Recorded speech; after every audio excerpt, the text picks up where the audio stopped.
KKR की performance देखने के बाद आज बीसीसीआई ने पक्का गौतम गंभीर को फोन करके कहा होगा, हे भाई कितनी सैलरी लोगे यार तुम। हाँ मतलब आ जाओ यार, क्योंकि सारी दुनिया कह रही है कि केकेआर की सक्सेस के पीछे गंभीर क्रेडिट बनता है। केकेआर ने फाइनल मुकाबला जीत लिया है, एसआरएच को हरा दिया है और वो आईपीएल 2024 की चैंपियन बन गई है। वो टीम जो 7 नंबर पर 2022-2023 में थी, उस टीम में बहुत सारे चेंजेस नहीं हुए थे, सिर्फ गंभीर चेंजेस हुए थे और गंभीर चेंजेस का असर यह है कि ये टीम फिलहाल चैंपियन टीम है। गौतम गंभीर ने इससे पहले भी केकेआर को चैंपियन बनाया था जब खिलाड़ी के तौर पर वो खेलते थे 2012-2014 में, लेकिन उसके बाद फिर केकेआर का डाउनफॉल शुरू हुआ। बीच में कई साल आगे पीछे दाएं बाएं कहानी चलती रही और अब जब ये टीम नंबर 1 टीम बन गई है, ये टीम आईपीएल की ट्रॉफी को जीत चुकी है, तब सवाल ये है कि क्या ये क्रेडिट गंभीर को जाना चाहिए। गंभीर के आलोचक जो हैं वो कह रहे हैं कि गंभीर क्रेडिट मारने वाले प्लेयर हैं, क्योंकि इस टीम के हेड कोच चंद्रकांत पंडित हैं, असिस्टेंट कोच अभिषेक नायर और रियान डेस्कॉशिक है और कैप्टन जो है वो श्रेयस अय्यर है। और कई लोग कह रहे हैं कि यार श्रेयस अय्यर ने 4 साल कैप्टेंसी की, जिसमें से 3 बार वो फाइनल में या प्लेऑफ से पहुंचे, ऐसे में सारा क्रेडिट गंभीर को कैसे। सारा तो नहीं, लेकिन बड़ा क्रेडिट गंभीर को जाता है और इसकी 2 बड़ी वजह है। पहली वजह है कि यार गंभीर ने इस टीम में केवल 2 चेंजेस किए थे और वो 2 चेंजेस इस टीम के एक्स फैक्टर साबित हुए। केकेआर वही टीम है जो पिछले साल थी या उससे पिछले साल थी। ये हर्षित राणा, वैभव अरोड़ा, वरुण चक्रवर्ती, सुनील नरेन, आंद्रे रसल, नीतीश राणा या श्रेयस अय्यर या वेंकटेश अय्यर, रिंकू सिंह, ये सारे खिलाड़ी, चंद्रकांत पंडित, अभिषेक नायर, ये सब बीते साल थे। केवल 2 चेंजेस हुए थे। पहला चेंज, केकेआर ने 25 करोड़ रुपए खर्च किए थे मिचेल स्टार्क के ऊपर और उसका सीधा सीधा क्रेडिट जो था वो गौतम गंभीर के पाले में गया था, क्योंकि गंभीर ने ही यह कदम उठाया था। उस वक्त बहुत मजाक उड़ा था। दूसरा क्रेडिट जो था वो था सुनील नरेन से वापस ओपनिंग करवाना, क्योंकि बीते 2 सालों में केकेआर ने सबसे ओपनिंग करवा ली थी, सारे एक्सपेरिमेंट कर लिए थे और अधिकतर एक्सपेरिमेंट जो है वो खराब चल रहे थे।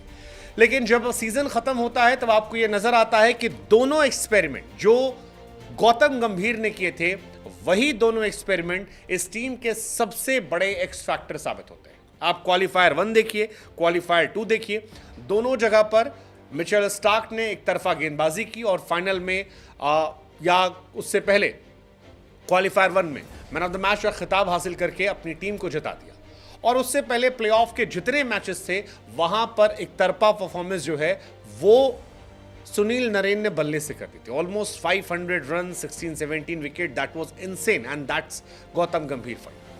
इसके अलावा इस टीम को स्टेबिलिटी प्रोवाइड की गई। सबसे बड़ी बात है कि आप याद कीजिए कि जब मिचेल स्टार्क आए थे और शुरुआती मैचेस में 4 ओवर में 50 रन, 4 ओवर में 54 रन पिट रहे थे, तो यह माना जा रहा था कि अगर कोई और मेंटोर, कोई और कोच होता तो शायद उसने ड्रॉप कर दिया होता। लेकिन गंभीर स्टार्क के साथ खड़े रहे और ये कहा कि जब सही समय आएगा तो वो डिलीवर करेंगे। और Mitchell Starc, like he is known for कि he is a man for big matches, उन्होंने डिलीवर किया और उसका नतीजा ये है कि केकेआर चैंपियन बनकर सामने आ गई है।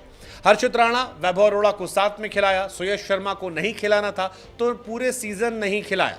टीम में स्टेबिलिटी लाए, वरुण चक्रवर्ती को कॉन्फिडेंस दिया, नरेन को ऊपर बैटिंग कराई, आंद्रे रसल से कहा कि आप और ज्यादा गेंदबाजी करेंगे और बाकी टीम को एक साथ यूनाइट करके सामने पेश किया, जिसका नतीजा ये है कि केकेआर की टीम में 1, 2, 3, 4 नहीं बल्कि 11 के 11 मैच विनर्स हैं और ये टीम बाकी टीम से कहीं ज्यादा बेहतर, कहीं ज्यादा कॉन्फिडेंट और कहीं ज्यादा एग्रेसिव नजर आ रही थी।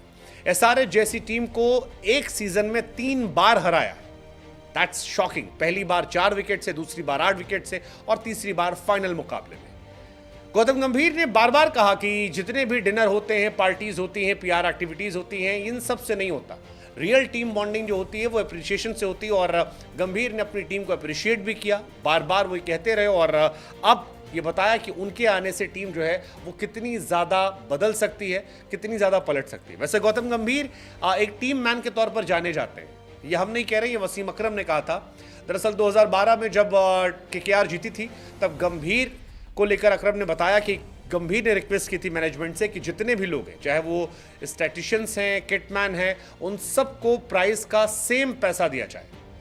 अलग अलग इनाम ना दिया जाए। गंभीर की टीम ज्यादा मैच्योर नजर आई, किसी कंट्रोवर्सी में वो नहीं फंसे, कोई एग्रेसिव सेलिब्रेशन इस साल दिखाई नहीं पड़ा, किसी भी अपोनेंट को डिसरिस्पेक्ट नहीं किया, मैच जीते, हैंडशेक किया, हक किया और उसके बाद वो आगे बढ़ते गए। और यही वजह है कि अब जब सारी कहानी क्लियर है और ये टीम जीत रही है और फाइनल में इन्होंने इतिहास रचा कि एसआरएच जो 6 ओवर में 100 रन मारती थी वो 113 पे ऑल आउट हो जाती है, तो फिर क्रेडिट तो गंभीर बनता है। और शायद यही क्रेडिट का असर है कि गंभीर को बीसीसीआई भी नजरें दौड़ा कर देख रही है और कह रही है कि गंभीर सैलरी कितनी लेंगे आप, मतलब बता दीजिए सर।